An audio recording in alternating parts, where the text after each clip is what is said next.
반갑습니다. 내가 이제 2013년도에 장관이 돼가지고 여러 이제 행사들을 할 때 보니까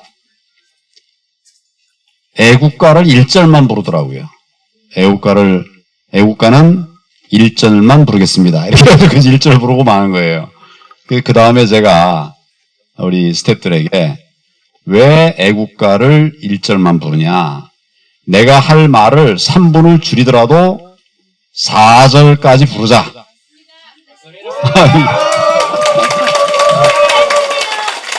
그래서 이제 4절까지 부르게 됐는데 나중에 또 그걸 공격하는 사람들이 있더라고요. 여러분이 한 건 아니죠? 뭐 애국가를 불러야 시민이고 그거 뭐 안 부르면 알고 있으면 되지. 이 말이라는 거는 뱉어야 능력이 생기는 거거든요.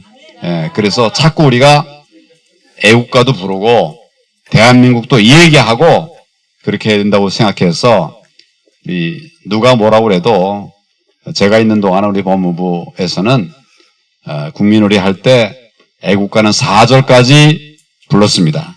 그 젊은 직원들은 3절, 4절 되니까 헷갈려요. 잘 몰라요.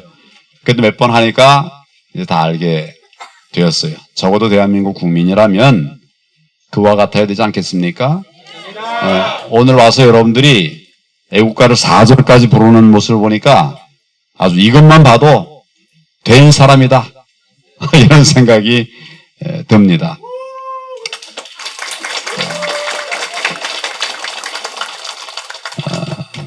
남들이 하는 것을 따라가선 누구나 할 수 있는 거죠. 그러니까 지금 어려운 때 대한민국을 지키고 또 청년들의 생각을 바로잡는 어려운 일입니다. 힘들고 남들 하지 않는 일을 여러분들이 감당을 해주셔서 대단히 감사합니다. 네. 그런 마음에서 오늘 여기 오게 되었습니다. 주어진 시간이 이게 길지 않아서 시간의 범위 안에서만 그렇게 간단하게 하도록 하겠습니다. 먼저 우리는 우리나라에 대한 인식이 필요할 것 같습니다. 우리나라를 폄훼하는 그런 많은 이야기들이 있어서 제가 오늘 오기 전에 우리나라는 과연 어떤 나라인가 이걸 좀 객관적으로 한번 자료를 찾아봤어요. 나라를 평가하기 위해서는 나라의 크기, 국토는 얼마나 되는가, 또 국민들은 어느 정도나 되는가, 경제는 어떤가, 국방은 잘 지키는 나라인가, 또 국가 경쟁력은 어떤가, 질서는 잘 지키는 나라인가, 또 문화적으로는 어떤가. 이런 요소들이 아마 국가에 대한 평가 요소일 거예요. 그렇겠죠? 생각들을 잘 안 해볼 수도 있지만, 그렇지만 국가라는 건 그렇게 형성이 되는 겁니다. 우리가 그냥 이게 국가다 해서 국가가 되는 것이 아니고 이런 것이 다 갖추어져야 국가가 되는 거예요. 그래서 우리는 그런 국가의 요소들을 갖고 있는데 각각의 요소들 한번 제가 찾아봤어요. 나라의 규모, 인구는 얼마인가요? 5,200만 명이에요. 세계 27위입니다. 세계 27위예요. 세계 270여국이 된다고 하면 그 중에 27위, 10분의 1 안쪽에 들어갑니다. 면적은 어떠냐? 면적은 좀 좁아요. 세계 109위입니다. 이걸 합해보면 나라는 넓지 않지만 좋은 인적 자원을 가지고 있는 대한민국입니다. 좋은 인적 자원, 여러분 한 분 한 분들이 참으로 좋은 인적 자원들이에요. 그래서 오늘날에 우리가 있게 된 것입니다. 대한민국의 규모를 보면 그렇습니다. 또 경제적인 측면이 어떠냐? 여러분 너무 잘 알죠? 우리 GDP로 말하면 세계 몇입니까? 11위, 12위, 13위 대개 그 왔다 갔다. 작년으로 말하면 12위 정도. 세계에서 12위인 나라입니다. 무역으로 보면 더 앞으로 가요. 우리 무역 규모가 세계에서 8위입니다. 이렇게 말한다면 경제 대국입니다. 우리나라는 경제 대국입니다. 세계 탑 클래스의 나라입니다.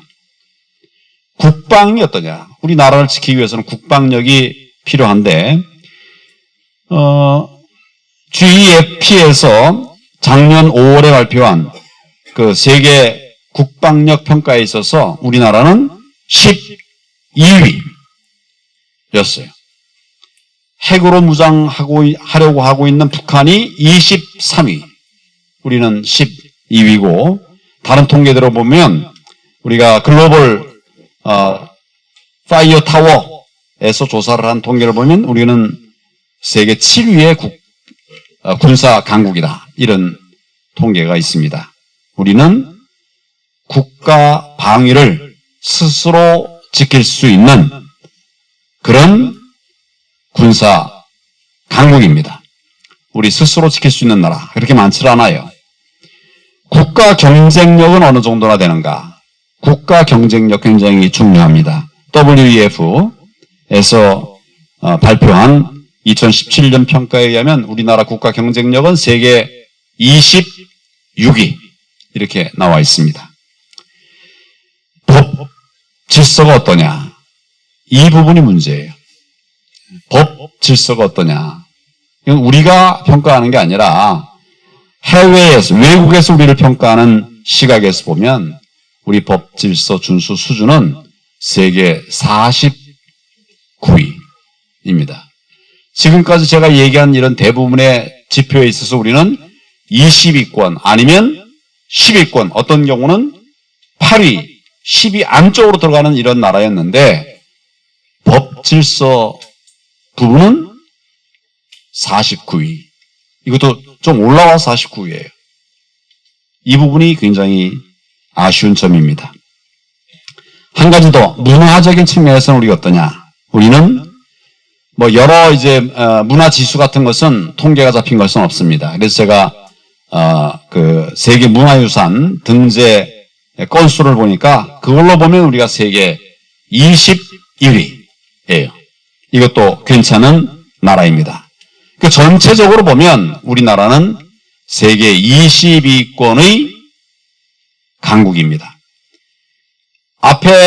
우리 앞에 도 있으니까 우리는 별거 아니지 않느냐?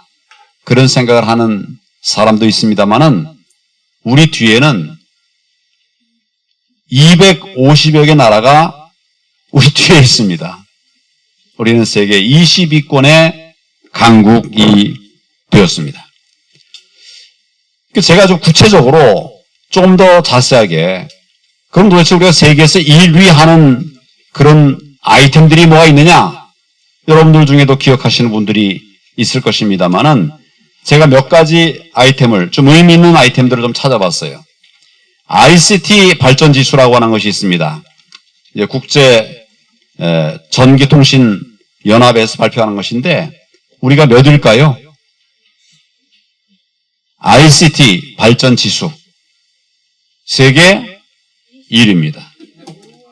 1위예요. 또 나라가 어떻게 발전해 나가는 과정이 있는가 하는 혁신 지수라고 하는 것이 있어요. 우리가 세계 혁신 국가 중에서 블룸버그가 매년 선정하고 있는데 세계 혁신 국가 몇일까요? 1위예요, 1위. 1위. 우리는 혁신되어져 가는 나라입니다. 우리 국민들이 그렇게 하고 있어요. OECD에서는 공공데이터 개방 평가를 하고 있어요. 우리 공공데이터들을 공공기관만 가지고 있느냐, 국민 공유하느냐, 이런 것을 이제 여러 지표를 통해서 평가를 하죠. 공공데이터 개방 평가 결과 우리는 몇일까요, 국제적으로? 이제 대충 알겠죠? 내가 지금 뭘 얘기하고 있나 보면 알잖아요. 세계 1위입니다. 반도체 생산 세계 1위예요. 지금 우리나라 먹여 살리는 반도체 아닙니까? 중국이 쫓아오려고 그러고 뭐 여러 나라들이 이제 따라오려고 하는 그 반도체 생산 세계 1위, 철강 제조 산업 세계 1위, 또 우리 교육 때문에 다 힘들어하고 어려워하는데 세계 주요 국가의 교육체계 평가가 매년 이루어지고 있습니다. 세계 주요국 교육체계 평가 순위 1위. 우리나라가 1위예요. 우리나라의 교육 전문가들이 스웨덴에 여기는 도대체 교육이 어떻게 이루어지는가 이걸 알아보러 갔습니다. 며칠을 이제 쭉 다니면서 뭐 여러 분들의 얘기를 쭉 들었는데 마지막에 그 스웨덴에서 설명을 해주던 분들이 이렇게 얘기하는 거예요. 우리가 알기로는 교육 분야에 있어서는 한국이 세계 제일인 걸로 알고 있는데 왜 여기까지 왔냐 이러더라는 거예요. 뭐 옛날 오바마 대통령도 한국의 교육에 대해서 굉장히 칭찬을 많이 했죠. 여러 번 그런 얘기를 했습니다. 우리 학교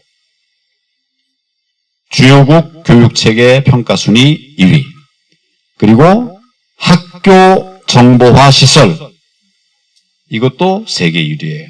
우리 학생들이 좋은 교육 환경 속에서 공부를 하고 있다는 얘기가 되는 거죠. 초고속 인터넷망 보급률 이건 말할 것도 없이 세계 1위. 오래전부터 세계 1위입니다. 컴퓨터 보급률 여러분 다 컴퓨터 있죠? 이런 나라 없어요. 우리나라 세계 1위입니다. 지하철 평가 세계 1위예요. 공항 평가 세계 1위예요. 이렇게 하다 보면 오늘 밤새야 돼요. 그게 대한민국입니다. 그래서 제가 많이 인용하는 책이 하나 있어요. 페스트라이시라고 미국 분인데 한국에 와서 교수 생활하는 분인데 이 사람이 쓴 책이 하나 있어요. 뭐냐면 한국인만 모르는 다른 대한민국. 뭐 두껍지도 않은 얄팍한 책인데 한국인만 모르는 다른 대한민국. 내용은 뭐냐면 한국은 이미 선진국이 되어 있다. 그리고 그것도 보통 선진국이 아니라 전통이 있는 문화 선진국이다. 이런 나라 세계에 없다. 이렇게 평가를 하고 있어요. 우리나라에 와서 주재원 생활을 오래 한 기자들도 같은 평가를 하고 있습니다. 제가 총리 시절에 이제 해외 순방을 갔어요. 사우디아라비아에 갔는데 사우디아라비아 왕위 계승자 앞으로 왕이 될 분이죠. 이분이 저를 수행하면서 여러 얘기를 했어요. 그러면서 틈틈이 얘기하는 이야기들을 종합해 보면 사우디아라비아는 대한민국이 세웠습니다. 이렇게 얘기를 하더라고요.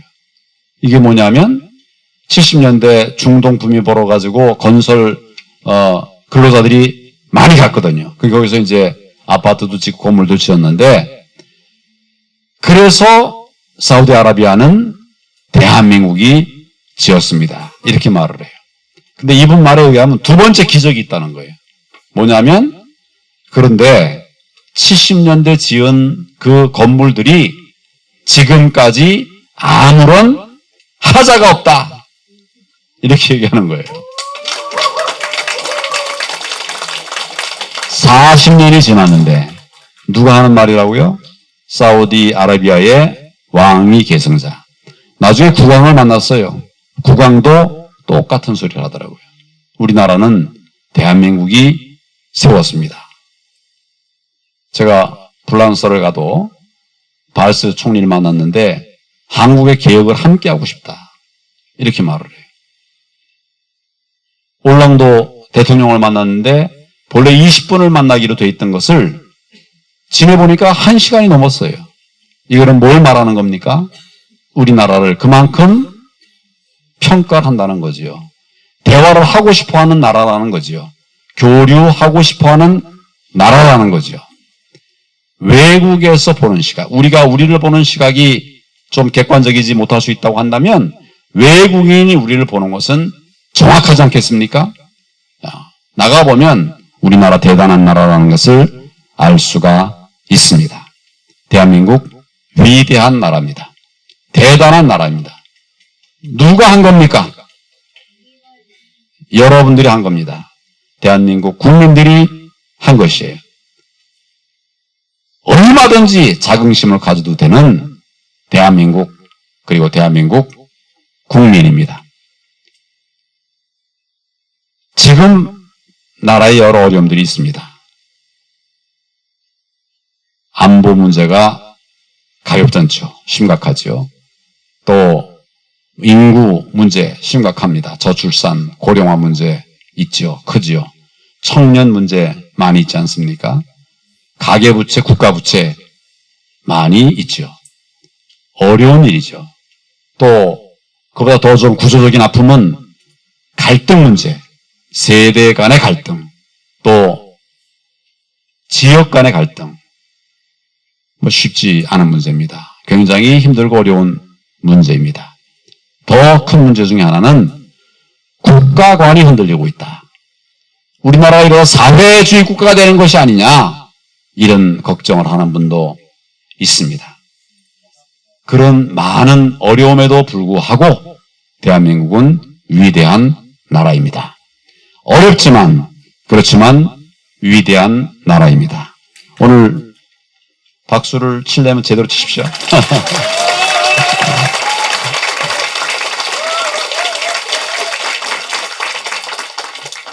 오늘 여기 이제 청년들이 많이 있습니다만은, 대한민국의 청년은 가능성이 큽니다.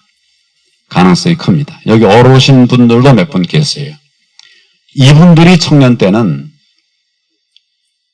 가능성이 안 보였어요. 하면 된다? 그 쉽지 않은 말이었어요. 먹을 거 없고 입을 거 없고 굶어 죽는 사람이 동네에 많이 나타나니까 그런 나라였어요. 그런 데서도 출발해서 오늘의 위대한 대한민국을 만들었습니다. 우리 청년들이 어렵긴 하지만 그래도 출발점이 정말 어려웠던 우리 어르신들보다는 기회가, 가능성이 얼마든지 열려있는 나라, 대한민국 청년 여러분들입니다.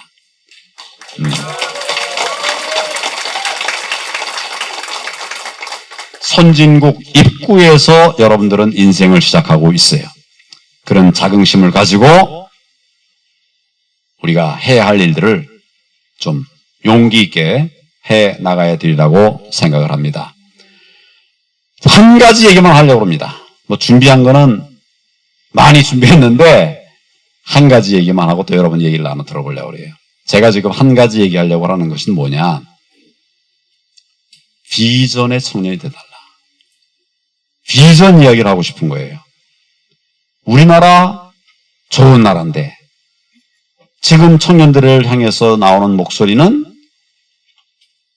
헬조선, N포세대, 모든 걸 다 포기했다는 거예요. 3포세대, 5포세대, 7포세대에서. 이런 말들 만들어낸 것이 누굽니까? 나라 사랑하는 세력들이 그런 말 만들어낸 거 아닙니다.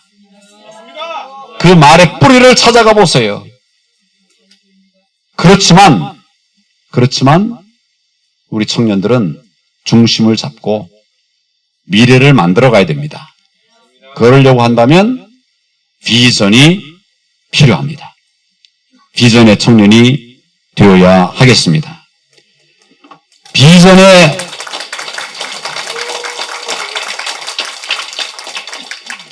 사람에게는 미래가 있지만은 비전이 없는 사람은 오늘만 있습니다. 그러면 어떻게 우리의 미래를, 우리나라의 대한민국의 내일을 준비해 나가겠습니까? 우리 청년들은 비전의 사람이 되어야 되겠습니다. 그런데 제가 이제 이렇게 공직에 있으면서 직원들하고 이제 이렇게 식사도 하면서 대화를 할 자리를 가져봤어요. 언제 물었습니다. 제가 같이 근무한 사람들 검사도 있고 또 직원도 있고 되게 그랬습니다만, 아무개 검사, 당신은 꿈이 뭡니까? 내가 물어봤어요. 당신은 꿈이 뭡니까? 내가 물어봤어요. 대답이 뭐였을까요? 대답이 뭐였을까요? 묵묵부답. 답이 없어요. 내가 꿈이 뭐냐고 물었더니 우리나라에서 최고의 엘리트라고 하는 젊은이들이 답을 못해요. 답을 못해요. 이게 왜 그랬을까? 이게 학교 다닐 적에는 좋은 대학 가기 위해서 막 했어요. 대학 간다면은 이제 뭐 법조인이 되려고 하는 사람들이었으니까 또 고시 패스하려고 애를 많이 썼어요. 고시 되고 나니까 이제 검사 되기 위해서, 판사 되기 위해서 또 경쟁력이 또 경쟁력이 되거든요. 그거 하기 위해서 막 애를 썼어요. 그래가지고 30년 이상 정말 진을 다 빼듯이 해가지고 검사가 되고 공무원이 됐단 말이에요. 지금은 그냥 하는 일 해나가는 것이지 꿈이 없어요. 비전이 없어요. 그래서 제가 이게 우리 법무부 공무원만 그런가? 다른 데 가서도 여러 젊은이들에게 물어봤어요. 너는 꿈이 뭐냐? 뭐 쳐다봐요. 그걸 좀 이제 그런 얘기가 내가 묻는다는 걸 알고 나니까 나중에는 어떤 여자분들은 나는 현모양처가 되는 게 꿈입니다. 10년 전의 일입니다. 10년 전에. 그래서 제가 비전에 대해서 이야기하기 시작했어요. 비전이라는 것은 간단하죠. 미래의 계획. 그게 비전이에요. 앞으로 내가 무엇을 할 것인가 하는 미래의 목표. 이게 비전입니다. 그런데 비전에 대해서 생각하지 않으면 비전이 그려지질 않죠. 비전에 대해서 품지 않으면 내 것이 되지 않죠. 우리 그렇게 살아왔단 말이에요. 연세 많으신 분, 돌아가실 날이 얼마 안 남은 분, 이분들 얘기가 아니라 내가 청년들에게 물었는데 청년들이 그렇게 말을 하더라. 그래서 비전에 대해서 이야기를 하기 시작했어요. 그런데 또 내가 한 가지 놀란 게 있습니다. 이제 내가 그걸 자꾸 묻는다는 것을 알게 된 다음에 답이 이렇게 나왔어요. 당신은 꿈이 뭐냐? 이렇게 물으면 나는 검사장이 되는 게 꿈입니다. 나는 교사가 되는 게 꿈입니다. 나는 CEO가 되는 게 꿈입니다. 이렇게 얘기를 하더라고요. 그래서 제가 다시 물었습니다. 당신은 그러면 이제 검사장이 되면 꿈이 없는 사람이 되는 거네. 꿈을 다 이뤘으니까. CEO가 되면 꿈이 없는 사람, 꿈을 다 이룬 사람. 그러면 무슨 재미로 앞으로 살아가냐? 꿈이 없으면, 목표가 없으면 부정하고 비리에 넘어가기 쉬워요. 꿈이 있고 방향이 분명하면 그 유혹에 흔들리지 않을 수 있습니다. 이렇게 비전이 없는 나라가 되니까, 비전이 없는 사회가 되니까 여러 문제들이 해소가 되지 않고 아까도 얘기했지만 법 질서 준수 수준이 세계에서 49위. 그렇게 된단 말이죠. 비전을 가져야 되는데 이렇게 막 해가지고 나중에 비전에 대해서 얘기할 수 있는 사람들이 생겨나가지고 비전을 말하는데 이제는 무슨 비전을 얘기하는가 하면 뭐가 되겠다. 이런 얘기를 하고 있는 거예요. 부자가 되겠다. CEO가 되겠다. 탑이 되겠다. 되겠다를 가지고 꿈이라고 얘기하고 있어요. 꿈은 꿈입니다. 그렇지만 좋은 꿈이 아닙니다. 좋은 꿈이 아니에요. 물론 높아지는 거 좋죠. CEO 되는 것도 좋죠. 그렇지만 바른 꿈은, 좋은 꿈은 무엇이 되느냐가 아니라 무엇을 할 것이냐. 이게 좋은 꿈이에요.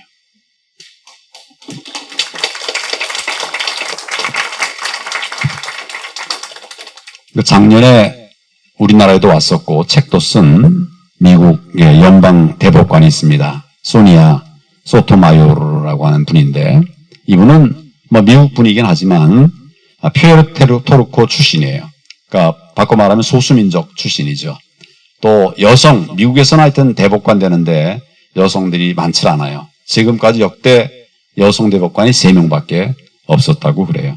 또 난치병이 어려서부터 있었습니다. 계속 치료해야 되고 집은 가난하고 아버지 어머니는 이혼했고 아버지는 알코올 중독자고 이런 아주 어려운 여건 속에서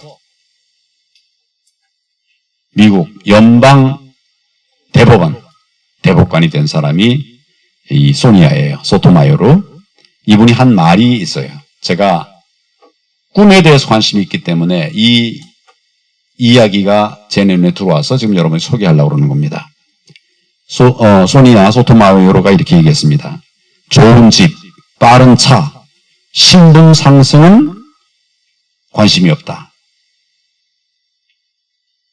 자신이 성장하고 사회적으로 의미 있는 일을 하겠다는 꿈, 그거 지금도 충분히 이룰 수 있다. 내 꿈은 그것이다. 이렇게 얘기를 한 거예요. 그러니까 좋은 집, 부자가 되는 거, 빠른 차, 뭐 아주 남들 다 서로 하는 거죠. 신분 상승. 그게 관심사가 아니라 이거예요. 내 관심사는 여기 의미 있는 일을 하겠다. 이게 내 꿈이다. 그런 노력을 계속해서 존경받는 여성 법조인으로서 역할을 해 나가게 된 것입니다. 비전이라는 게 뭐냐를 알려주는 좋은 사례라고 생각을 해요. 제가 어려서부터 듣고 젊어서부터 듣고 많이 기뻐했던 이런 영상이 있어요. 영상. 오늘 뭐 영상을 제가 가져오지는 않았습니다만 여러분 너무 잘 아는 마틴 루터 킹 목사가 대중 앞에 서가지고 큰 연설을 한 게 있어요. 그 연설 영상들 여러분도 많이 기억할 거예요. 이분이 뭐라고 얘기하느냐, 뭐라고 외치느냐, I have a dream 이렇게 얘기해요. 나는 꿈이 있다는 거예요. 그 사람의 꿈은 뭐냐면 미국의 흑백 갈등, 흑인 소녀와 백인 소녀가 한 테이블에 앉아서 밥을 먹을 수 있는 그런 나라. 차별 없이 공부하고 차별 없이 성장해 갈 수 있는 나라. 그런 나라가 되는 것이 나의 꿈입니다. 이래서 I have a dream을 외칩니다. 이런 게 좋은 꿈이에요. 무엇이 될 것이냐가 아니라 무엇을 할 것이냐. 이것이 좋은 꿈입니다. 저도 꿈을 가지고 살았어요. 제가 꿈을 가진 거에 대해서 불만 있습니까? 왜 박수를 안 칩니까?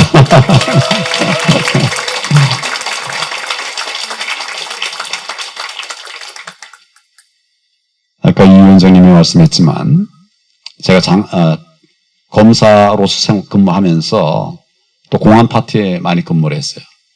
우리나라의 큰 문제 중에 하나가 통진당이다. 옛날엔 이게 민노당이었어요. 그게 바뀌어가지고 통진당이 됐어요. 그 뿌리는 내 같은 겁니다. 이것은 대한민국의 자유민주적 기본 질서를 해하는, 있어서는 안 되는 정당이다. 그런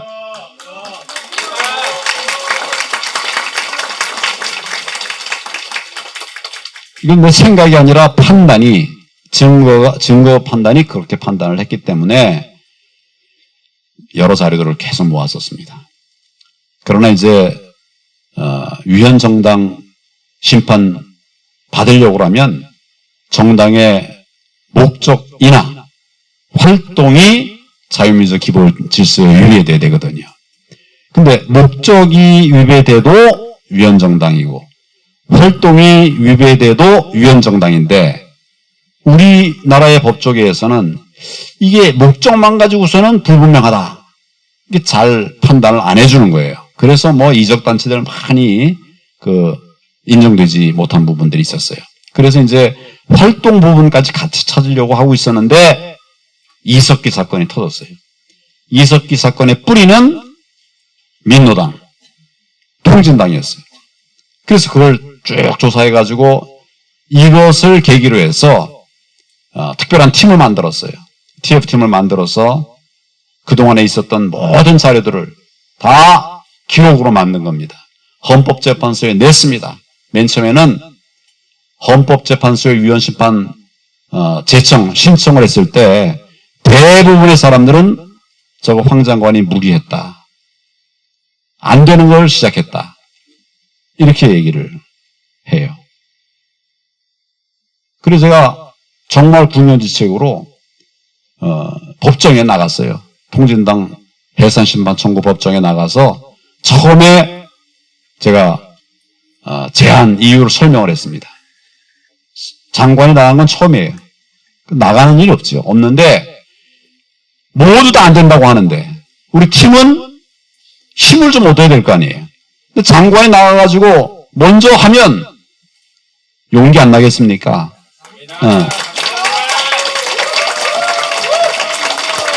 그래서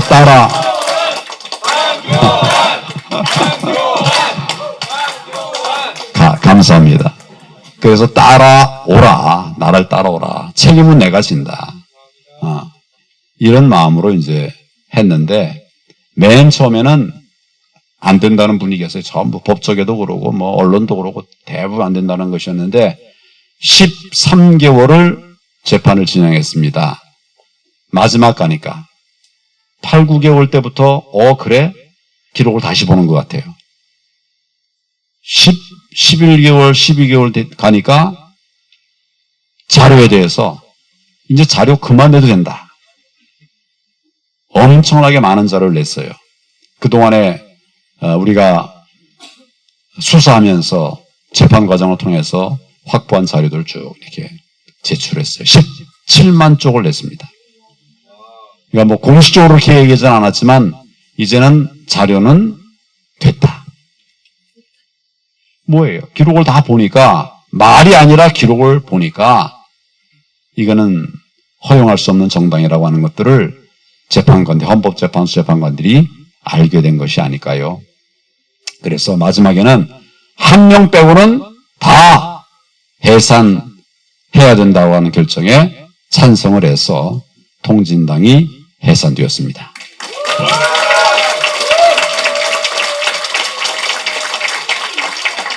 비전을 가지고 움직여야 됩니다.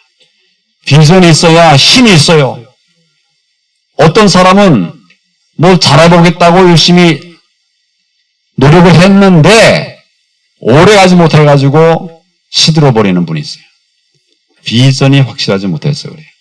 비전이 있으면 환경이 어려워도 돌파할 힘이 생기는 것입니다. 또 비전의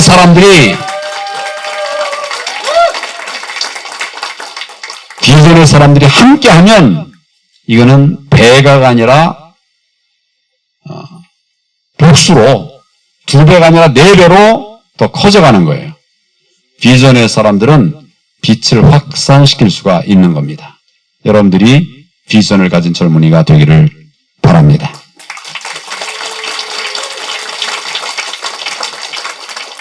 지금 살기 어렵다고 하고 또 경제도 어렵다는 걱정들이 많이 있습니다. 그렇지만 비전을 가지면 저도 젊었을 때는 정말 어렵고 힘들게 그렇게 생활을 했어요.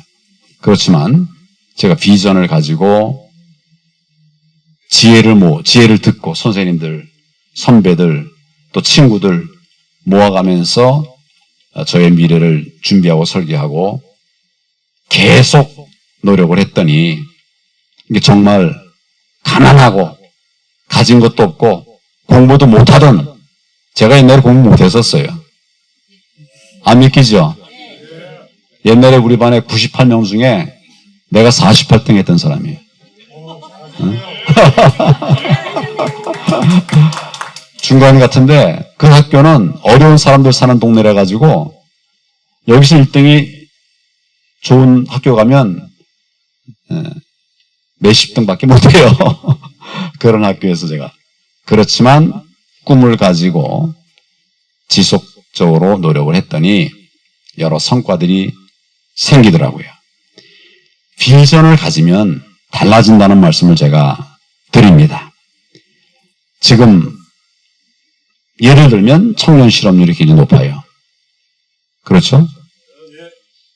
왜 청년 실업률이 높은가? 여러 원인들이 있지만 비전의 관점에서 보면 무엇이 될 것이냐의 꿈을 두고 있기 때문에 갈 자리가 없는 거예요. CEO 한 사람밖에 없어요, 회사에. 사원들은 많지 않습니까? 몇백 명, 몇천 명이 있어요. 그러면서 사정이 안 되면 다 좌절을 한단 말이에요. 이렇게 되면 우리 사회가 희망 사회로 갈 수가 없죠. 그렇지만 내가 하고 싶은 일, 저는 다른 거 다 못했어도 통진당 해산이라고 하는 우리 국가에 정말 명운이 걸린 문제라고 할 수 있는 이 문제를 하나 내가 했다!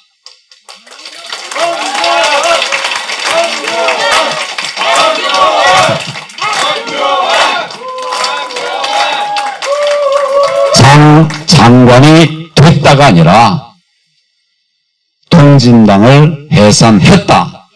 나라에 필요한 일을 했다. 우리 국민들에게 필요한 일을 했다. 그것이 저의 비전입니다.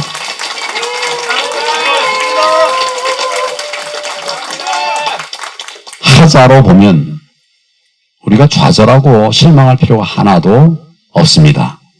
지금 4차 산업혁명 시대예요. 세상이 정말 급속히 변하고 있습니다. 기성세대, 지금까지 참 잘 해오셨지만 4차 산업혁명 시대 처음 들어본 얘기예요. 어떻게 기성세대가 4차 산업혁명 하겠습니까? 누구의 몫이에요? 우리 젊은이들의 몫입니다. 여러분들의 기회가 얼마든지 많이 있고 또 할 수 있어요. 그런 비전의 사람들이 여러분 되어주시기를 바랍니다.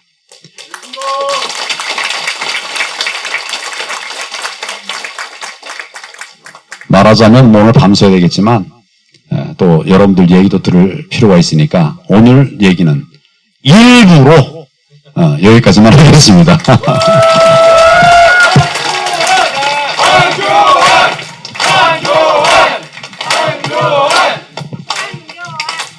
제가 태어나서 황교안이라는 구호를 제일 많이 듣는 것 같아요, 오늘. 자, 그러면 첫 번째 질문 그러면 들어보도록 하겠습니다. 첫 번째 질문은 우리 새마을 청년 천막당사 새천사 이적 분께서 총님께 질문을 해주시겠습니다. 자, 일어나셔서 질문을 좀 해주십시오.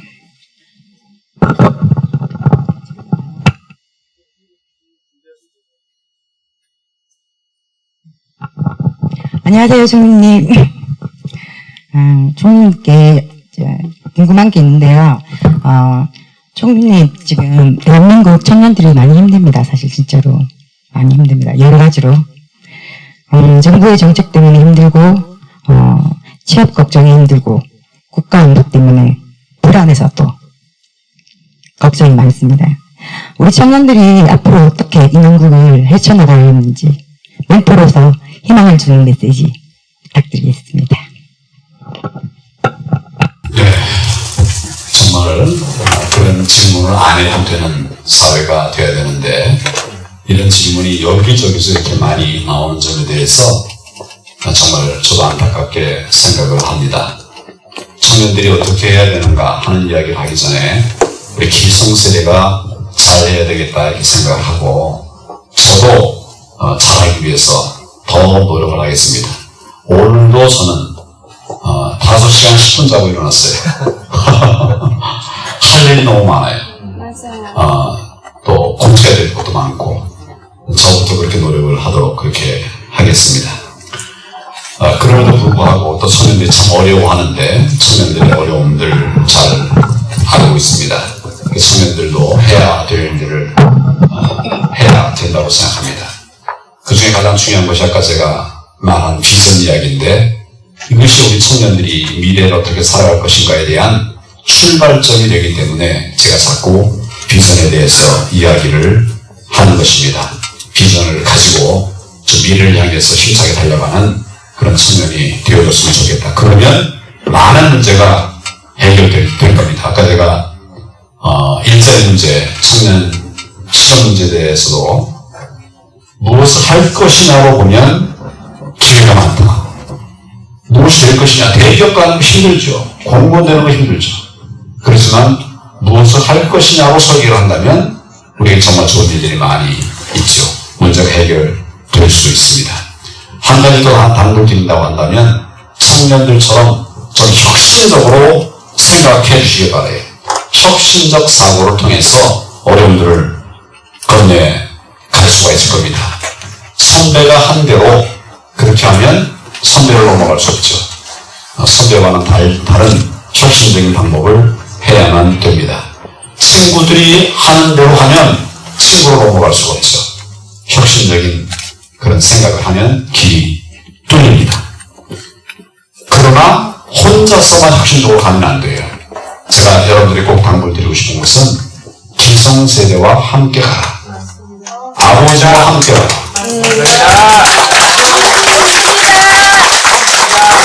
저는 어른들에게는 좀 청년들 이야기를 들어라. 권위적으로 하지 말고 훈계하지 말고 좀 이야기를 들어라. 맞습니다. 근데 청년들도 마찬가지예요. 청년들도 어른들은 쓸데없는 얘기한다. 우리 아버지가 미쳤다고 쓸데없는 얘기하겠습니까? 정말 필요한 얘기인데 말씀하는 방법을 잘 몰랐어. 또 서툴렀어.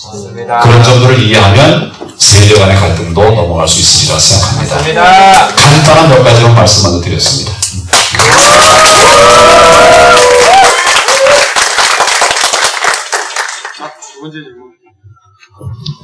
주요 만나기를 변호사 입니다. 질문드리겠습니다. 지금 우리 사회에서는 세대 갈등, 지역 갈등, 계층 간의 갈등 등 소문을 잘 확보하지 못하고 있다고 생각이 듭니다.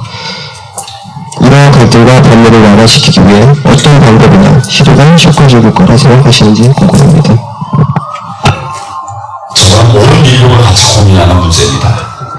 어떻게 하면 세대 간의 갈등이, 지금 이제 우리 세대 간의 갈등이 우리나라에만 문제가 아니고 세계 각국이 다 그걸 고민하고 힘들어하고 있어요. 저는 즉답보다는 여러분들이 좀 생각할 수 있는 그런 말씀으로 답을 좀 대신하려고 합니다. 선투운동이라는 게 있어요. 들어보셨죠? 네. 민병훈인가요? 민병철 원장이 하고 있는 선투운동. 악투운동은 캠페인을 하지 않아도 막 번져나가는데 이 민 원장이 오래됐습니다. 지금 저 양반이 한 5, 6대 회장 될 거예요. 오래 했는데도 확산되진 않아요. 아주 안타까워 하시더라고요. 이것이 어떻게 보면 우리 세대 간의 갈등, 지역 간의 갈등들의 하나의 계기, 출발점 또는 뿌리 이런 것이 아닐까 싶어요. MBC에서 얼마 전에, 몇 년 전에 한 실험을 한 것이 보도가 된 일이 있어요. 다큐 비슷하게 이렇게 보도가 됐는데 뭐냐면 쌀밥을 이렇게 병에 집어넣었어요. 그래가지고 양쪽에서 그 밥에다가 말을 하는 겁니다.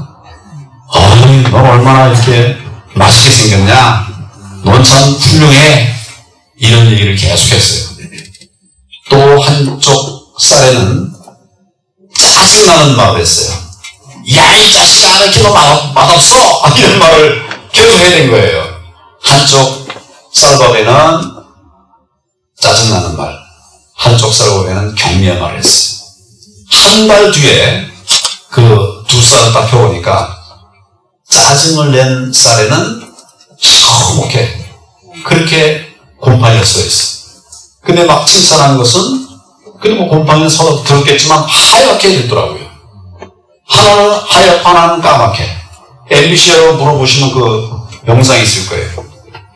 꽃도 마찬가지. 칠성해주면 꽃이 활짝 피고 막 짜증 부리고 화내고 욕하면 꽃도 제대로 못 핀다. 이런 말이 있습니다. 긍정의 사고, 그 좋은 말, 이런 것들을 주고받으면 모든 갈등을 극복할 수 있습니다. 세대 간의 갈등도 이길 수 있고, 그래서 그 문제의 투는 우리가 선의를 가지고 하면 된다. 구체적으로는 하여튼 어쨌거나 갈등 있는 사람에게 다가가야 되고요. 다가가서 피하지 말고 증명하는 것이, 한 번 해결 안 되면 또 다시 만나서 또 얘기하고, 그렇게 하면 풀립니다. 우리의 갈등의 구조가 좀 깊었던 나라인 건 분명해요. 옛날에 우리 단파 싸움 같은 거 있지 않았습니까? 외국에도 있었지만 우리가 좀 심한 면이 있었죠. 우리가 있는데 청년 여러분들이 이제는 바꿔보십시오. 저희도 정말 최선을 다해서 기성세대 하겠습니다. 여기 기성세대라고 말할 수 있는 분들 그렇게 합시다. 네, 감사합니다. 세 번째 질문은 우리 자유노동연의 오도현 대표님께서 해주시겠습니다. 자, 일어나셔서 질문해 주시겠습니다. 예, 저는 만나뵙게 돼서 정말 영광입니다. 예. 2017년 신규어가 연휴였다면 2018년 신규어는 월화일입니다.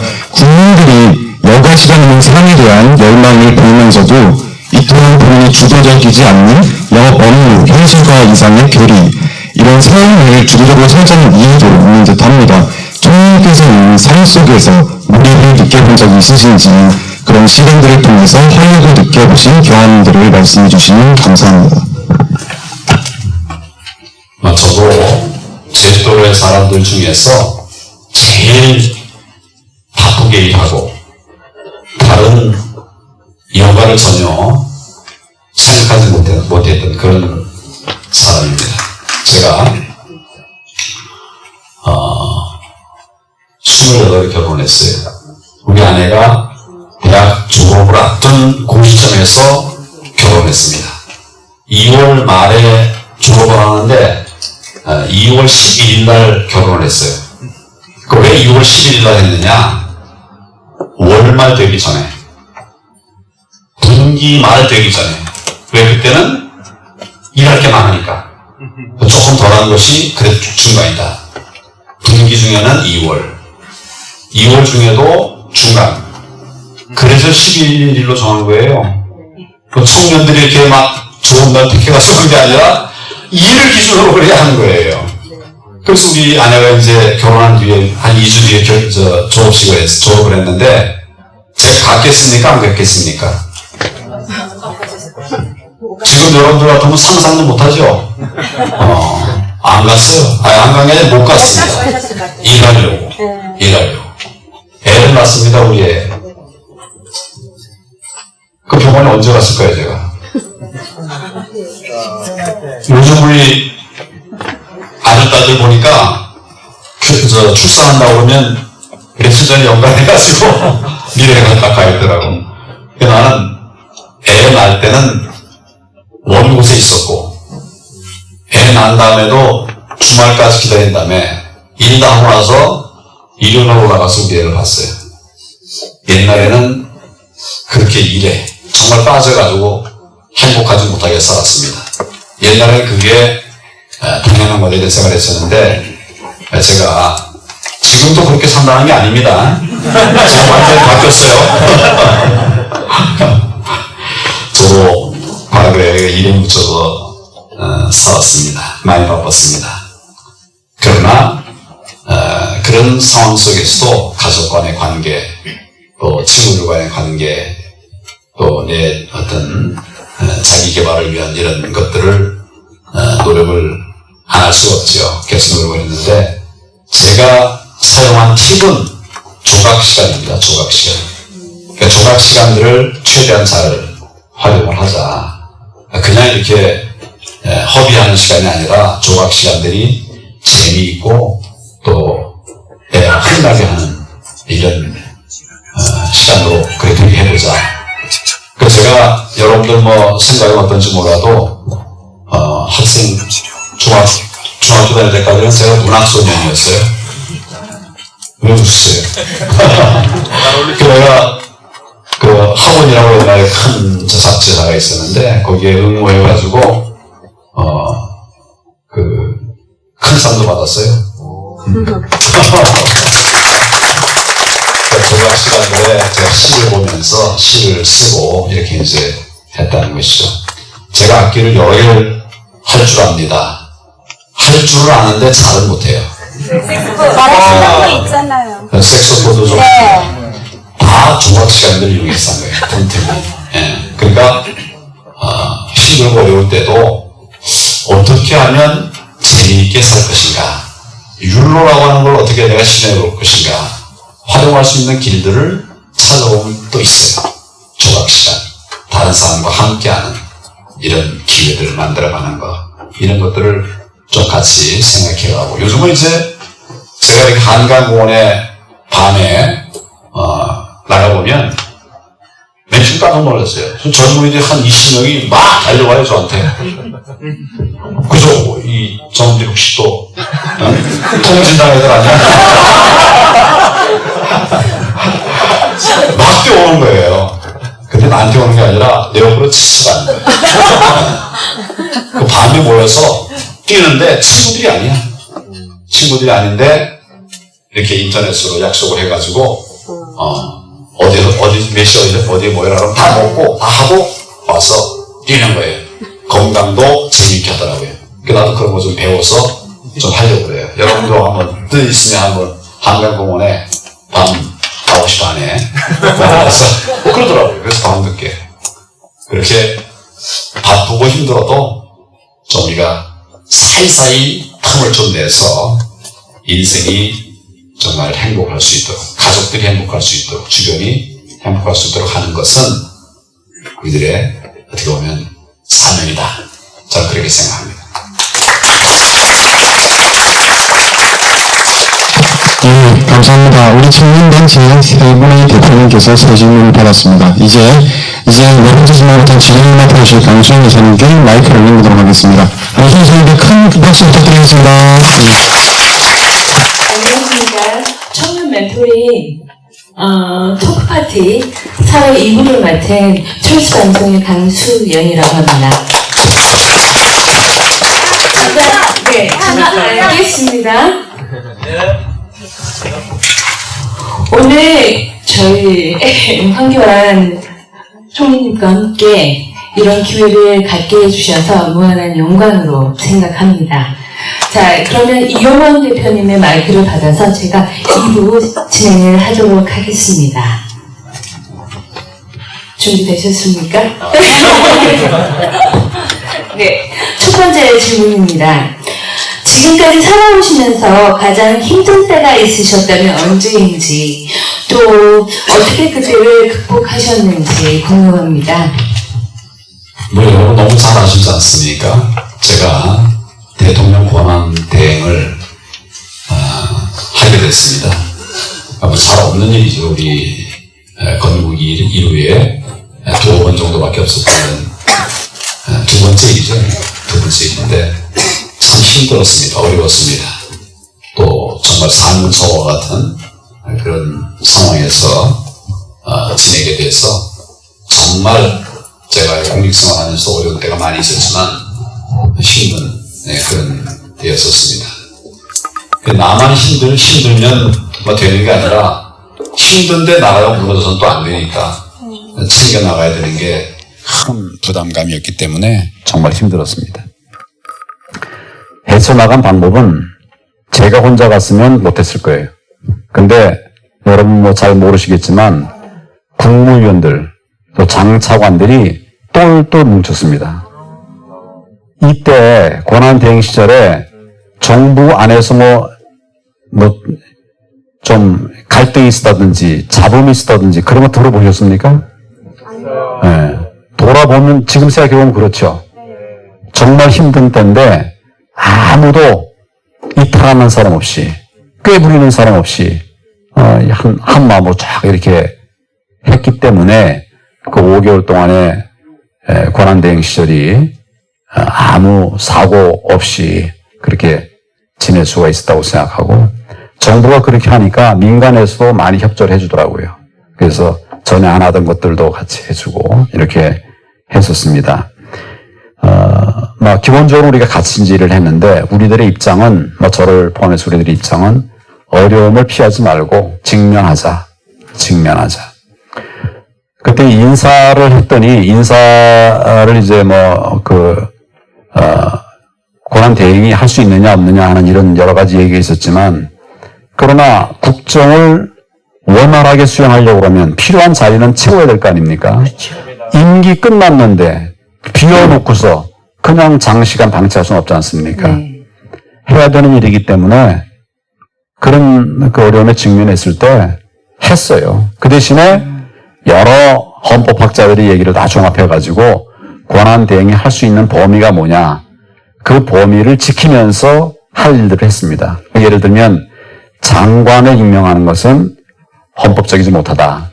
이게 이제 이구동성 걸 하기 때문에 나는 또 그런 생각을 가지는 부분이 있었지만 그 전문가들의 그 의견이 그와 같기 때문에 장관 인사를 하진 않았어요. 그렇지만 차관 이하의 인사는 특별한 차관이 아니면 할 수 있다라고 저도 생각했었고 또 우리 그 헌법학자들도 그런 의견이 많았기 때문에 근데 뭘 인사하면 그 당시에 야당은 인사하지 말라는 거예요. 그 얘기는 결국은 국정을 제대로 돌아가지 못하게 하겠다는 거 아니겠어요? 근데 그거는 안 된다 해서 욕을 하고 야단을 해도 그냥 했습니다.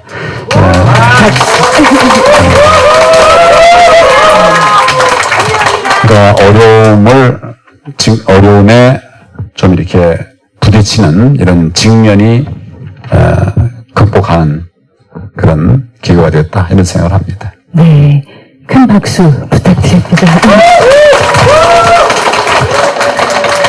네, 그럼 두 번째 질문하겠습니다.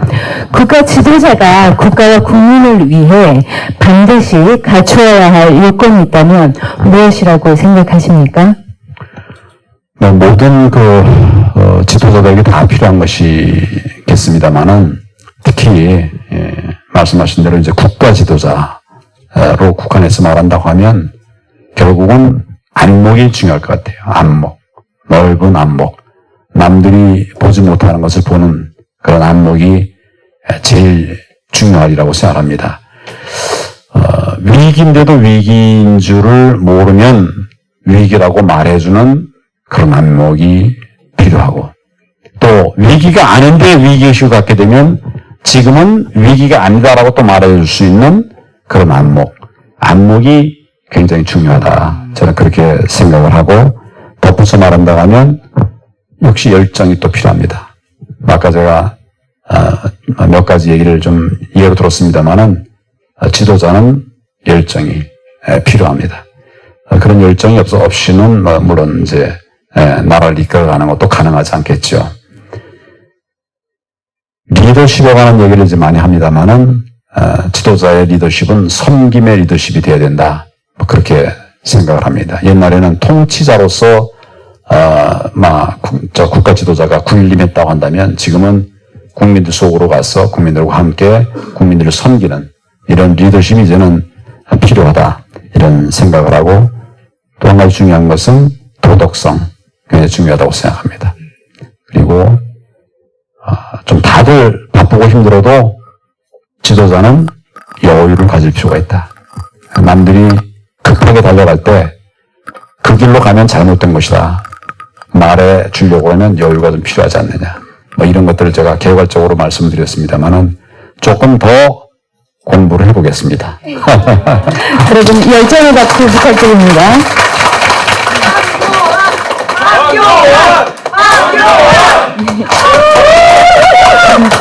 네, 세 번째 질문입니다. 평등을 추구하는 움직임에 따라서 교육 현장에서도 경쟁을 지향하고 결과에 관계없이 모두에게 똑같이 상을 주는 등의 움직임이 일어나고 있습니다. 황교안 총리님께서는 이런 현상에 대해서 어떻게 바라보시는지 궁금합니다. 평등 중요합니다. 그렇지만 평등 못지않게 중요한, 그 이상 중요한 것은 공정성입니다. 평등하되 과연 그게 공정하냐? 공정하지 않게 평등하다고 한다면 그건 무슨 목적이 있는 것이죠. 그래서 국민과 나라를 위해서 과연 이게 공정한 평등이냐, 이런 관점에서 봐야 된다고 생각하고, 공정한 사회, 바른 사회를 만드는 것이 선행되어야 되리라 생각하면서 평등의 가치를 폄하하는 것은 아닙니다만은 균형 있는 평등, 그게 필요하다고 저는 생각합니다. 오늘 이 자리는 불균형도 되는 자리인 것 같습니다. 그렇죠? 네. 박수를 안 치시네요. 네, 다음 질문할까요? 우리나라와 밀접한 관계를 맺고 있는 주변국들과 동맹국들에 대해 우리는 개인의 가치관에 따라 각 나라의 우호적인 태도를 보이기도 그리고 적대시하기도 하는데요. 황교안 총리님께서 생각하시는 주변국과의 바람직한 관계란 어떤 것인지 말씀해 주십시오. 저는 뭐 주변국과 대화하고 또 소통하는, 협의하는 이런 과정이 많지는 않았습니다. 장관 시절에는 이제 법무 라인에서만 그런 이야기를 오가니까 기회가 많지 않고, 총리 때도 이제 대통령께서 많이 국제 외교 안보 문제는 또 다루셨기 때문에 저는 이제 내치 부분 많이 하는 그런 입장이어서 기회가 많지 않았고, 또 권한 대행이 됐을 때는 대통령 권한을 대행하고 있었지만 나라가 어려우니까 역시 또 나라를 벗어나기가 좀 쉽지 않아서 그런 기회가 많지는 않았습니다만은 직간접적으로 또는 대화를 통해서 트럼프 대통령과도 제가 3번 통화를 했어요. 뭐 그런 과정을 통해서 제가 느끼는 주변 국가의 바른 관계를 유지하기 위한 핵심적인 그 키워드는 역시 원칙과 신뢰다. 원칙에 입각해서 국제 관계를 끌어간다면 그것은 우리가 하고자 하는 그런 목적을 좀 이룰 수가 있다. 근데 원칙이 흔들리면 그 나라 신뢰할 수 없겠죠. 그래서 원칙과 신뢰가 가장 중요하다고 이렇게 생각을 하고, 예를 들어서 트럼프 대통령과 이제 통화를 할 때도 이분이 이제 하여튼 그 짧은 통화지만 저를 이제 믿고 이 대화를 진행을 하는 것을 느낄 수가 있었어요. 자기 개인적인 여러 궁금한 점들도 묻기도 하고, 또 저에 대해서도 묻기도 하고, 뭐 이런 것들을 이제 묻는다는 것은 그냥 딱 주어진 스텝이 준 질문만 주고받는 것이 아니라 마음에 담긴 얘기들 좀 주고받을 수 있었던 것을, 그것은 기본적으로 제가 그동안 원칙을 지키기 위해서 또 신뢰를 줄 수 있는 공무원이 되기 위해서 그 노력한 것들이, 또 뭐 대한민국의 많은 분들이 그렇게 살아오셨지만 그런 부분에 관해서 이제 트럼프 대통령도 또 신뢰한 것이 아닌가, 그런 생각이 듭니다. 그래서 짧은 이해타산보다도 경제적 득실 이런 것보다도 가장 중요한 것은 역시 원칙과 신뢰다, 그런 생각을 합니다.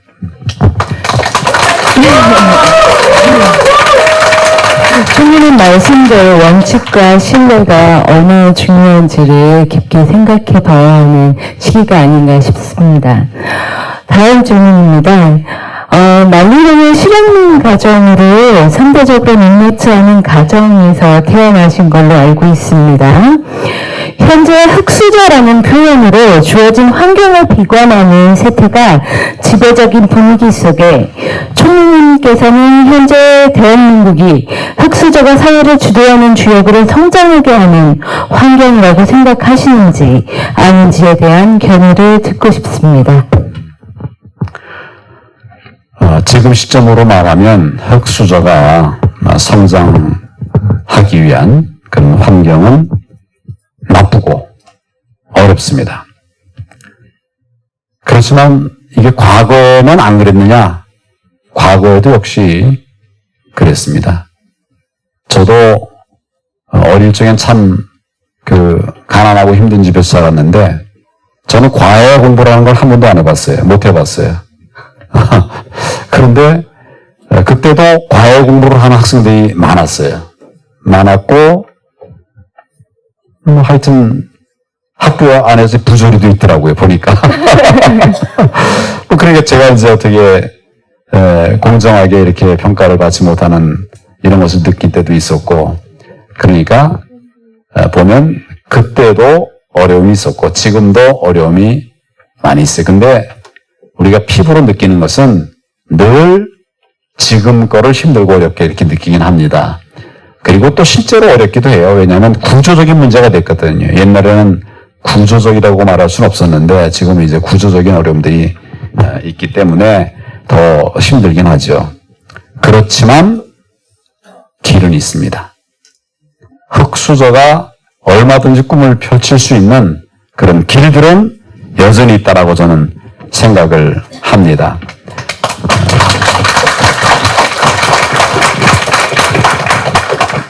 지금도 흙수저 출신들이 정부에도 들어와 있고 또 기업에도 가 있고 학교에도 가 있고 대학에도 가 있고 그런 선례들이 있는 거예요. 그런 분들이 어떻게 극복하고 오늘에 이를 수 있는가 이런 것들을 우리가 좀 공유하는 것이 필요하다 생각합니다. 그러니까 여러분들이 그걸 찾는 것도 하나의 방법이 되겠지만 우리 사회가 그걸 찾아주는 것도 중요한 방법이 될 수 있을 것 같아요. 그래서 우리가 찾아서 젊은이들이 흙수저라고 생각하는 젊은이들이 쉽게 그 미래를 좀 준비할 수 있는 이런 기회를 만들어 주는 것이 필요하다고 생각합니다. 결국 저는 과거나 지금이나 또 흙수저나 흙수저의 반대말은 뭡니까? 금수저입니다. 금수저나 아까 제가 말씀드린 것처럼 비전을 가지고 시간을 가지고 노력을 하면 결국은 그 꿈을 이룰 수가 있다. 이런 생각을 합니다. 또 그런 사회가 될 수 있도록 우리 구성원 모두가 함께 노력을 좀 더 해야 된다. 그런 생각을 해요. 저는 앞으로 이제 노블리스라고 그럽니까? 노블리스들에게 특히 우리가 정말 오블리제 해야 된다. 이런 생각을 하고 그런 사회운동도 좀 하려고 합니다. 네. 물론 이제 우리 사회 구성원들이 다 그렇게 해야 되겠지만, 특별히 이 시대를 이끌어가는 그런, 지도자급의 분들이 정말, 오블리제의 역할을 좀 다 함으로써 예. 젊은 흙수저들이 오히려 흙수저이기에 행복했다.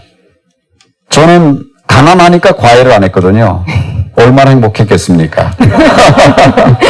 정말 그런 역설적인 행복이 우리에게 올 수 있는 네. 그런 사회를 만들어 같이 가자. 그런 생각을 합니다. 감사합니다. 여러분들, 여기서 문득 제가 생각이 드는데, 지금 젊은 분들이 굉장히 많이 오셨습니다. 본인 스스로 흙수저라고 생각하시는 분들 손 한번 들어주세요. 네, 저도 흙수저라고 생각합니다. 네, 여러분들을 위해 희망이 있습니다. 청년의 말씀대로 희망을 품고 스스로를 향해서 박수 한번 부탁드립니다. 감사합니다. 네, 다음 질문 넘어가겠습니다. 정계에서 권력구조 개편을 위한 개혁 논의가 한창입니다. 그 중에서도 지방 분권은 단연코 화두인데요.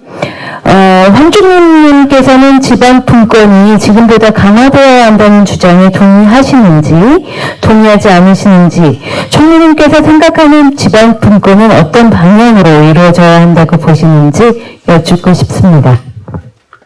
지방 분권이 강화되는 것은 꼭 필요한 일이죠. 그렇게 지금 우리나라 그걸 가고 있습니다. 옛날에 뭐 지방자치제도가 헌법에는 있었지만 집행된 것은 1990년대에 이제 집행이 시작됐거든요. 이게 옛날에는 지방의원이라는 게 우리 건국 초기에는 잠깐 있었는데 없어졌었어요. 근데 그것이 이제 다시 살아난 것이 제 기억으로는 1992년 뭐 이렇게 이제 지방의회도 만들어지고 지방의원도 선출이 되고 이렇게 했습니다. 이런 것들 다 이제 지방 분권이 계속돼가는 그런 일이죠. 또 옛날에는 군수의 직급이 사무관이었을 때가 있었어요.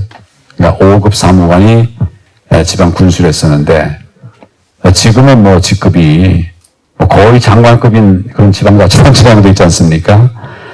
분권화가 이루어지고 있는 것이죠. 그런데 중요한 것은 이게 지방만 권한이 강화되고 또 상대적으로 중앙이 약해지면 거기에 또 부작용도 있는 겁니다. 부작용이 클 수 있습니다. 그러니까 지방과 지방이, 중앙과 지방이 권한이 잘 조정이 되고 조율이 되고 또 분점이 될 수 있는 이런 시스템, 이런 것들이 필요한데 그러려고 하면 약간의 시간이 필요하다고 봅니다. 실험해 보면서 이 정도까지는 괜찮다. 그러면 그 다음 단계로 넘어가고 이 정도도 괜찮다. 그럼 그 다음으로 넘어가야지 지방 분권이 또 강화되면서도 부작용이 생기지 않는 것이죠. 그렇게 하려면 정말 지방 분권은 행정 분권인데 그 목적으로 진행이 돼야 됩니다. 이게 정치적으로 왜곡이 돼가지고 어떤 특정 주장을 뒷받침하는 그런 지방 분권의 강화가 된다면 국가의 미래를 위해서는 바람직하지 못한 이런 측면들도 생길 수 있기 때문에 균형 있는 지방 분권, 이것이 필요하다 이런 생각을 합니다. 감사합니다. 박수 부탁드립니다. 네, 다음 질문입니다. 지성과 감성을 전하려면 필히 소통할 수 있는 서로 간의 관계가 형성되어야 합니다. 진정성 있는 관계가 형성되어야 진심도 진실도 통할 수 있다고 생각을 합니다. 황교안 총리님께서는 자유 세력 또는 우파가 앞으로 어떤 모습으로 혹은 어떤 방법으로 대중과 소통을 모색해야 한다고 생각하시는지요?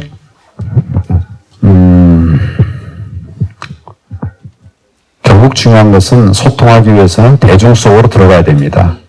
그 대중 속으로 들어가는 노력을 저희들도 많이 했습니다만은 좀 더 좀 친밀하게 또 깊이 구석구석 소외된 사람이 없이 빠진 데가 없이 그렇게 이제 해나가야 된다 이런 생각이 들고 그렇게 하기 위한 국민 속으로 이게 필요하다 그런 생각이 먼저 들고요. 또 대중의 생각과 언어를 익힐 필요도 있을 것 같습니다. 저는 공직생활을 오래 해가지고 주변에서 제 말을 들어보면 꼭 말하는 것도 공무원 보고서 쓰듯이 한다. 이런 얘기를 많이 해요. 근데 이거는 결국 대중의 언어, 또 대중의 정서 이런 부분들에 좀 생경하다는 얘기가 되는 거거든요. 그래서 이제 결국 국민들의 속으로 들어가서 그분들하고 소통하기 위해서는 그 국민들의 언어, 또 국민들의 정서 그런 것을 감안해야 된다. 국민들의 정서라고 해서 다 따라갈 수는 없죠. 그렇지만 알고는 있어야 되죠. 알면서 또 바르지 못한 것은 같이 또 고쳐나가는 이런 것이 필요한데 아는 것조차 모른다면 그러면 율로 이걸 모르면 말이 안 되잖아요. 그 다음에 그래서 결국 그분과 함께 국민들과 함께 나누는 이런 것을 하기 위한 소통의 방법들을 익히는 것도 필요하다. 그런 생각이 들고 또 우리가 잘 못하면 아주 중요한 방법은 벤치마킹입니다. 따라하는 겁니다. 물론 법에 위배되지 않게 저작권 침해하지 않으면서 그러면서 따라하면 거기 기회가 있는 거거든요. 그리고 하다 보면 그 역량과 내 역량이 합해져서 우리의 역량이 또 될 수 있는 것이고, 그런 측면에서의 어떻게 보면 다양한 노력들이 좀 필요하다 이런 생각을 합니다. 저는 이 질문에서 한 가지 더 질문을 개인적으로 드리고 싶습니다. 대중적인 거를 말씀하셨잖아요. 혹시 벌레 소년 들어보셨습니까? 많이 듣고 있습니다. 개인적으로 어떻게 생각하십니까? 네? 개인적으로 어떻게 생각하십니까? 뭐 저는 이제 아주 좋긴 해도 뭐 욕을 하고 이러는 거는 저는 못할 것 같아요. 그런데 지금 그런 것들이 전하는 메시지가 주안점은 욕이 아니잖아요. 그렇죠. 말하려고 하는 컨텐츠가 있으니까 그런 관점에서 보면 좀 많이 듣습니다. 네,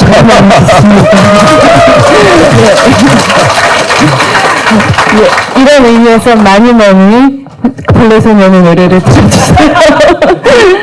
네, 다음 질문 하겠습니다. 우리는 종종 약소국의 서름이라는 표현을 씁니다. 대한민국이 세계 속에 더욱 영향력 있는 나라가 되기 위해서 나아가야 할 길이 무엇이라고 생각하시는지요? 궁금합니다. 그러니까 생각하면 생각하는 대로 됩니다. 그럴 가능성이 많죠. 근데 우리가 약소국이라고 생각하면 우린 약소국을 벗어나지 못합니다. 저는 우리 약소국이라고 하는 생각 또는 말씀하신 대로 약소국의 서름이라고 하는 용어 이런 것들을 먼저 안 써야 된다 이런 생각을 합니다. 그리고 약속의 서름이라는 게 또 있지도 않고 저는 이제 그런 생각을 합니다만은 그러나 우리가 이제 세계와 함께 가기 위한 노력 이건 필요하죠. 우리 약소국이 아니라 강대국이라 하더라도 세계와 함께 가기 위한 이런 노력 이런 건 꼭 필요하죠. 그래서 세계 속에서 영향력을 높이려면 어떻게 해야 되는가 하는 이 부분 제일 우리가 할 수 있는 마음만 먹으면 잘할 수 있는 국제사회에서의 영향력을 높이는 방법은 국민들이 단합하는 겁니다. 이게 뭐 돈이 되는 것도 아니고 우리 마음만 모으면 되는 거니까 단합하는 거 이게 가장 중요한 요소라고 생각을 하고 또 남이 잘하는 거 뭐 따라하는 것도 필요할 때가 있지만 우리가 잘할 수 있는 게 뭐냐 이걸 찾아서 우리가 잘하는 것을 키워가는 거 이거 굉장히 중요하다고 생각합니다. 아까 제가 우리나라가 세계 1등인 것들을 뭐 쭉 얘기를 했어요. 우리가 잘하는 부분들이죠. 더 잘할 수 있도록 키워가서 다른 나라와 경쟁이 되지 않을 정도가 되면 그러면 우리가 세계를 향해서 할 말 마음 놓고 할 수 있죠. 네. 그런 나라가 될 수 있죠. 네. 또 하나 아쉬운 것은 우리 한국인들의 모습, 한국인 상이라고 말한다면 그런 한국인 상을 세계 속에 좀 심어주고 나눠주고 퍼뜨리는 것이 필요할 것 같아요. 우리나라에 정말 위대한 인물들이 많이 있습니다. 이분들의 이야기도 많이 나눠주고 우리에게 정말 중요한 정책들이 많이 있어요. 남들 해보지 못한 이런 정책들이 있는데 이런 것도 나눠주고 그래서 세계 속에 한국을 심는 이런 노력들이 좀 병행되면 우리가 영향력 있는 나라가 될 수 있지 않을까 그런 생각을 합니다. 감사합니다. 부탁드립니다. 오늘도 좋은 말씀을 해주셔서 제가 감동입니다. 이번 질문은 조금 개인적인 질문입니다. 살아오시면서 가장 행복했던 순간과 가장 슬펐던 순간이 있으셨다면 언제 어떤 일이 있었는지 여쭙고 싶습니다. 우리 사회자 선생님께서는 네. 인생에서 가장 행복했던 순간이 언제인가요? 글쎄요. 남편을 만났을 때? 저도 그렇습니다. 제 인생에서 가장 행복했던 순간은 결혼할 때였어요. 제가 사랑하는 아내와 결혼할 때가 가장 기뻤고 행복했고, 지금 벌써 뭐 30몇 년 됐는데, 우리는 하여튼 부부싸움을 안 합니다. 어이구. 좋죠? 행복하게 출발을 하니까, 그러니까 이제 제가 주례도 가끔 서는데, 주례할 때 주의 주는 거 하나가 뭐냐면, 싸우지 말라. 싸우면 버릇이 된다. 한번 싸우면 그 다음에 또 싸우는 거 어렵잖아요. 싸우지 말자. 그리고 만약 싸우면 내가 주례 취소한다.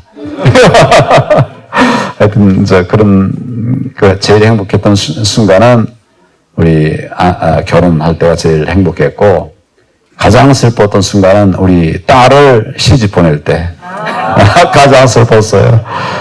제가 우리 딸 시집 보낼 때 그 결혼식장에서 막 이 눈물을 보였어요. 목이 메더라고요. 이 막 주체를 못 하겠더라고요. 동감입니다.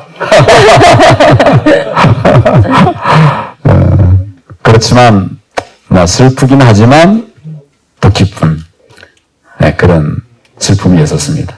아유, 제가 반성이 됩니다.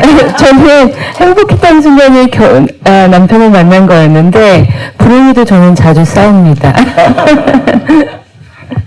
네, 다음 질문하겠습니다. 인권을 외치면서 정작 북한 주민들이 세계 최악으로 핍박을 받으며 고통받고 있는 북한의 인권에 대해서는 모르쇠를 일관하는 이중적인 자들이 많습니다.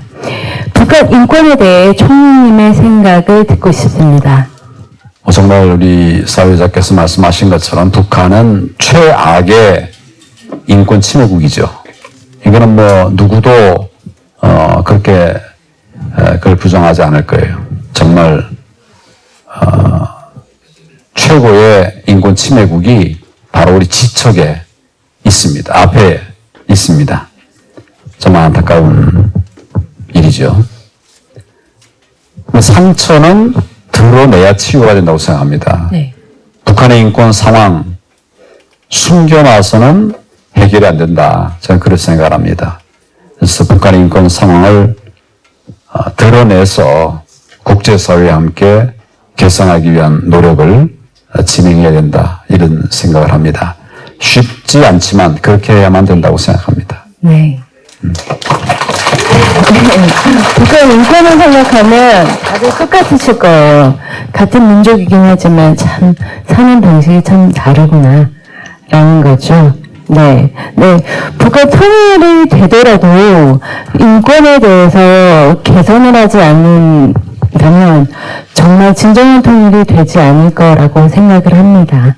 네. 다음 질문입니다. 양극화가 재난적 수준이라는 여론이 강하게 형성이 되고 있습니다.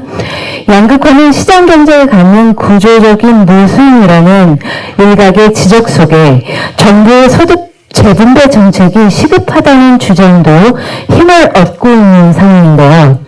총리님께서는 양극화의 문제가 무엇 때문이라고 생각하시는지, 그 해결책은 어떤 것들이 있다고 생각하시는지 듣고 싶습니다. 네.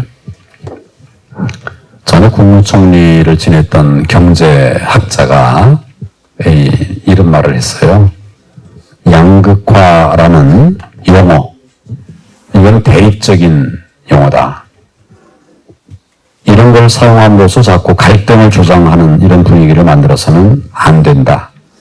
양극화로 볼 것이 아니라 격차의 문제로 봐야 된다. 그러니까 양극으로 나눠 놓고 보면 둘이가 싸워서 한쪽을 무너뜨려야 되거든요. 근데 우리가 격차는 많이 있지만 양극화라고 하는 개념으로 우리가 일방을 적으로 생각하게 만드는 이런 것은 바람직하지 않다, 이런 취지겠죠. 그래서 저도 사실은 양극화라는 말을 잘 쓰진 않습니다. 그거는 우리가 정말 격차가 있고 차이가 있고 이런 점을 인정을 해야 하는데, 그런 것들이 잘못 오용되는 이런 것은 없어야 된다, 이런 취지에서 제가 말씀을 드리는 거고요. 결국은 이제 이 양극화 문제, 소위 격차 해소를 위해서는 여유가 있는 분과 또 어려운 분들이 있으니까 국가와 정부가 그것을 해소하기 위한 이런 노력을 지속해야 되고 또 정말 지혜를 모아서 해결책들을 이렇게 마련을 해 나가야 되는데 그건 뭐 정말 쉽게 해결되지 않는 그런 과제입니다. 근데 이제 여유가 있는 분들과 그렇지 못한 분들도 할 일이 사실은 있다고 보였습니다. 여유가 있는 분들은 나눔과 돌봄 함께하기 위한 노력들을 지금보다는 훨씬 좀 더 해야 된다 이런 생각이 들고 또 그렇지 못한 분들 사회적 약자, 경제적 약자들도 또 노력이 필요하다. 이분들도 같이 노력을 함으로써 우리 사회가 좀 더 관심을 가지고 사회적 약자, 경제적 약자를 돌보기 위한 사람도 투여를 하고 또 재정도 확보해 나갈 수 있도록 동기가 부여될 수 있도록 그렇게 해야 될 필요가 있다. 이런 생각이 듭니다. 결국 양쪽에 다 좀 책임감을 가지고 이 격차의 문제 해소하기 위한 노력들을 해나가야 된다. 이런 생각이 듭니다. 조금 이제 다른 얘기인데 제가 장관 총리 시절에 이제 그 현장 방문을 많이 했는데 그 중에 특히 이제 사회적 약자들, 어려운 분들도 이제 그 찾아가는 일들이 많이 있었습니다. 근데 이분들에게 이제 우리가 도와드릴 것이 뭐냐 이렇게 이제 여쭤보면은 그분들은 크게 이런 게 필요하다 그런 바람이 강하지 않더라고요.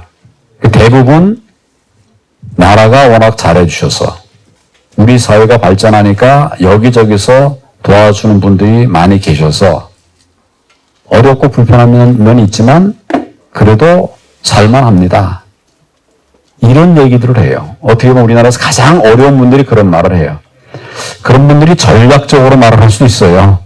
왜냐하면 그 복지공무원이 같이 가니까 내가 좀 안 좋은 얘기하면 나중에 이 사람이 나한테 또 해코지하지 않을까 이런 생각을 하실 수도 있겠죠. 근데 제가 그래서 여러 방법으로 한번 검증을 해봤는데 대체로 그런 생각을 하고 있는 게 맞아요.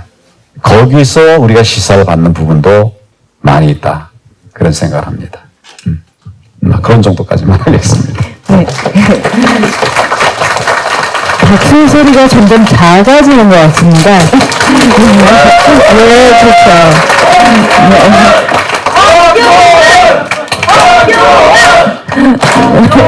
네, 배고프다.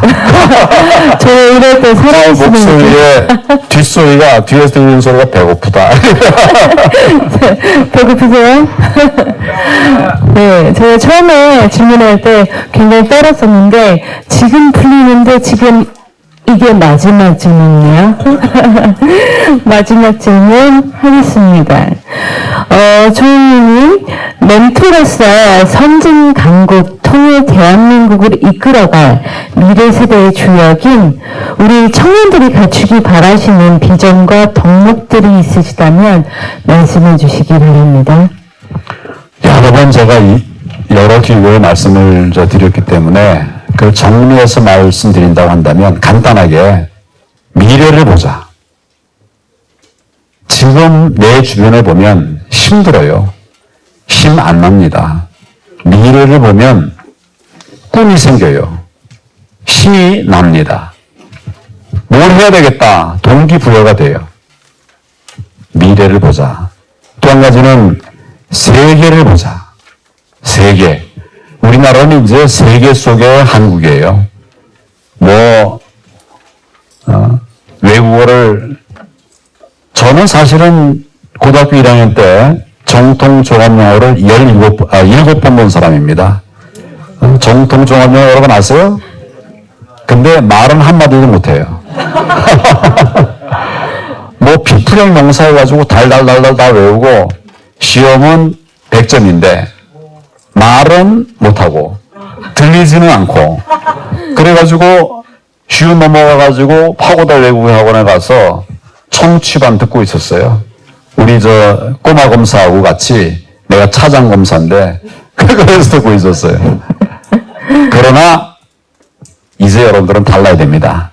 그러니까 세계를 보고 세계로 나아가야 돼요. 미래를 보자, 세계를 보자. 한 가지 더 한다면 그래서 도전해라. 도전해라. 무서울 게 뭐 있어요, 여러분들이? 도전하면 얻어맞기도 합니다.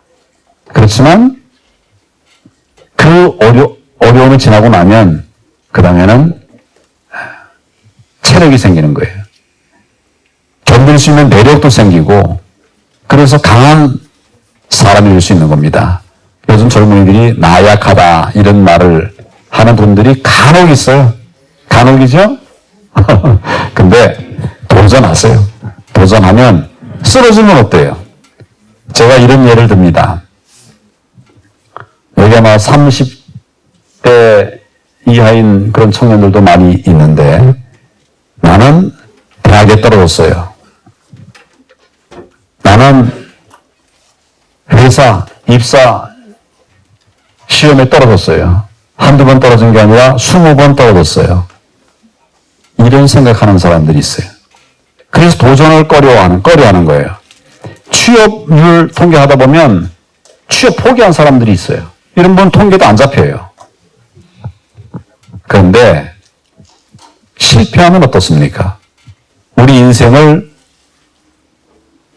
100세라고 한다면, 여러분 100년을 사신다고 한다면 한번 시계로 보세요. 시계. 하루에 24시간으로 본다면 30세가 아침 6시예요. 우리가 100세를 산다면 30세가 지금 내 시계로만 본다면 아침 6시라니까요. 새벽이에요, 새벽.